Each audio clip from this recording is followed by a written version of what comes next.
जर तुम्ही प्रत्येक गोष्टीचं स्पष्टीकरण देत फिरत असाल तर लक्षात ठेवा, तुम्ही स्वतःला कमकुवत बनवत आहात. मी असं का केलं, मी त्याला नाही का म्हटलं, मी तिथं का गेलो नाही, प्रत्येक गोष्टीचं उत्तर देणं स्वतःला सिद्ध करण्याची ही सवय तुमची मानसिक ऊर्जा हळूहळू कमी करते. तुम्ही कोर्टात बसलेले नाहीत जिथे प्रत्येक निर्णयाचा पुरावा द्यावा लागेल. तुम्ही एखादा निर्णय घेतला म्हणजे घेतला. चाणक्यने ते स्पष्टपणे म्हटलंय की मौनम सर्वार्थ साधनम.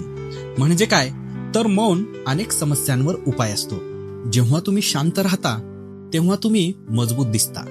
जे तुम्हाला खरंच समजून घेतात त्यांना तुमच्या शांततेतून सुद्धा उत्तर मिळतं, आणि जे तुम्हाला समजून घेण्याचा प्रयत्न करत नाहीत त्यांना तुम्ही कितीही समजावलं तरी ते कधीच मानणार नाहीत. स्पष्टीकरण देणं म्हणजे एका प्रकारे स्वीकृतीची भीक मागण्यासारखं आहे.